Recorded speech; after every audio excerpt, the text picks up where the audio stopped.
Good morning, children, and welcome back to the digital classroom of Vikram Juneja. In my previous three videos, I dealt with the textual explanation of the story An Angel in Disguise. In today's video, which is the last video, I will deal with the theme, the title justification, and the character sketch of various characters in this story. Let's begin with the theme of the story. In An Angel in Disguise by T.S. Arthur, we have the theme of kindness, gratitude, caring, change, and happiness. Narrated in the third person by an unnamed narrator, the reader realizes after reading the story that Arthur may be exploring the theme of kindness. Both Joe and Jane take Maggie into their home, though she is crippled and pitied by others. Nobody else is prepared to do it, and it is noticeable that Maggie brings a change in Jane's life.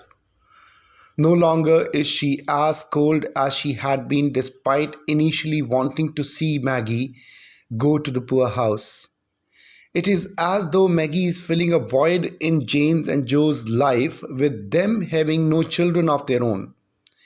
It may also be significant that the reason that nobody wishes to take care of Maggie is because they view her as a cripple, and as such, she will be unable to work and will need constant support. Support that Jane and Joe eventually understand they are capable of giving to Maggie. If anything, both Jane and Joe become caring surrogate parents to Maggie, and as far as the reader can tell, Maggie is full of happiness in her own home, the new home. Having lived a life of near solitude while she lived with her siblings and her mother. So, kindness shown by Joe Thompson, kindness shown by Jane Thompson ultimately, filled the life of Maggie with happiness. The care which was shown by Joe Thompson and Jane Thompson brought happiness into the life of Maggie. Okay, so there was a sea change in the life of Maggie before and after she went to Joe Thompson's house. So children, this was with regard to the theme of the story. Let's begin with the title justification. Arthur's story, An Angel in Disguise, is all about a little crippled orphan girl called Maggie and how she brought back joy and happiness to the childless Thompson family. Though she was a sick, helpless, and miserable child at the beginning of the story, in the end she filled the lives of Joe and Jane Thompson with sunshine of love. Maggie turned out to be an angel in disguise for Thompson family.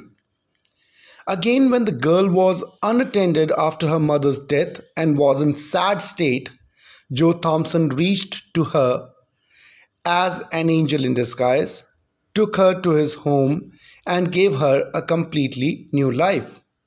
So children, from both angles, the title is symbolic and suggestive of the theme of the story. Thus, the title of the story, An Angel in Disguise, is just and apt. Now children, this was with regard to the title justification. Let's do the character sketch of various characters in the story.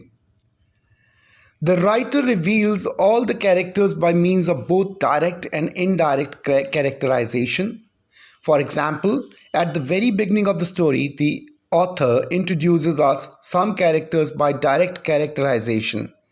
This woman had been despised, scoffed at, and angrily denounced by nearly every man, woman, and child in the village.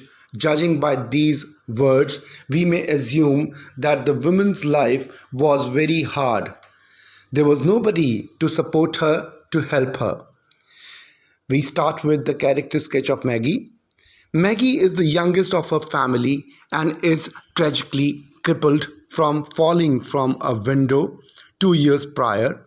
She is unable to leave her bed unless carried in someone's arms. Maggie symbolizes innocence and dependency because she literally cannot survive without the love and care of someone else. This is basically this turns out to be a blessing in Thompson's home because she gives Mrs. Thompson, some purpose to live. Maggie's character illustrates the main theme of the short story that humans cannot survive without other humans to love and care for them. Maggie is described as a weak person but quite experienced.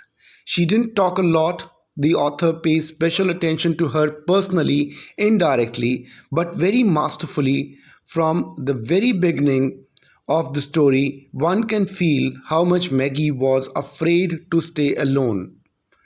But no one said to take her Maggie, nobody actually took Maggie's pitying glances, and Maggie's pretty glances were cast on her wan and wasted form, and thoughts were touched on her account. Mothers brought cast off garments and, removing her soiled and ragged clothes, dressed her in clean attire. The sad eyes and patient face of the little one touched many hearts and even knocked at them for entrance. She kept silent. Her eyes were looking eager for someone to help her, but no one opened to take her in, basically. Who wanted a bedridden child? Thus, the author shows us a remarkable piece of realistic character drawing. The author renders the atmosphere of her loneliness very artfully. Usage of such words as tearful, scarcely, a sobbing farewell, refraining from a look, alone evoke an emotional response, and the readers get the vivid notion of the situation described. Mr. Thompson, she cried, catching her suspended breath. Don't leave me here all alone. It has a very specific emotional coloring, and the author conveys much while saying little. The author gives a very bright, indirect characterization of Maggie's personality. Somebody's arms must carry her, and mine are strong enough for that task. On the one hand, this example shows how weak and helpless Maggie is, and on the other hand, the example demonstrates Mr. Thompson's responsibility, his strong character. Besides, the author uses speech characterization to reveal Maggie's personality. Okay, so there's a dialogue which shows the personality of a small child who is in despair, who has just lost her family, but now has other parents, who is happy and sad at the same time, who doesn't know what to expect next. In the dialogue, Maggie gives very short replies. For example, yes, sir. He used to come. No, sir. She's very polite, always said, sir. So we get to understand that she's polite as well. Now we talk about Mrs. Thompson. Mrs. Thompson is first introduced as a very cruel, harsh character with little compassion for Maggie, calling her a sick brat. Mrs. Thompson was a bitter and angry person. Before Maggie came into her life, she had nothing to love and care for out of herself, and so became so irritable, ill-tempered, and self-afflicting in the desolation of her woman's nature.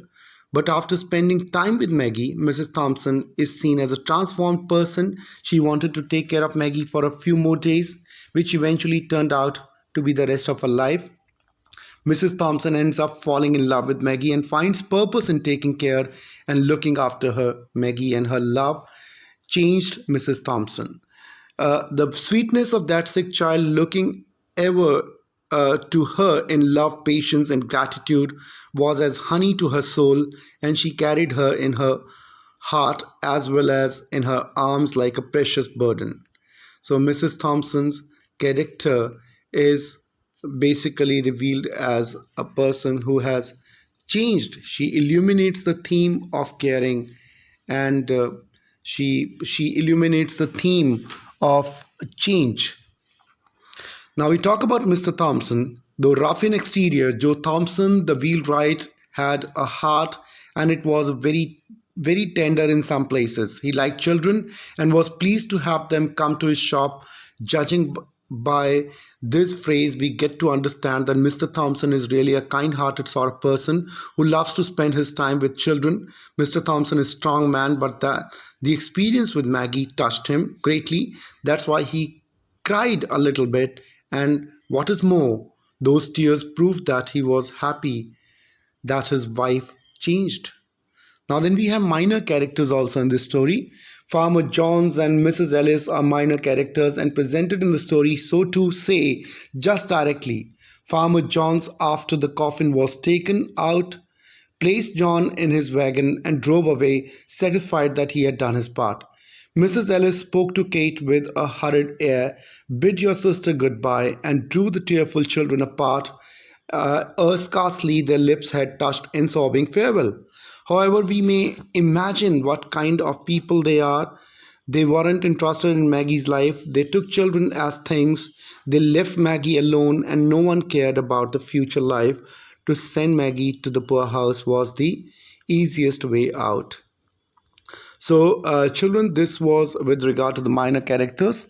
We are done with the story, the theme, the title, justification, and the characterization. I am attaching a worksheet with this video. I'll expect you to attempt this worksheet in your fair literature and English notebooks. Thank you so much. Take care. Goodbye.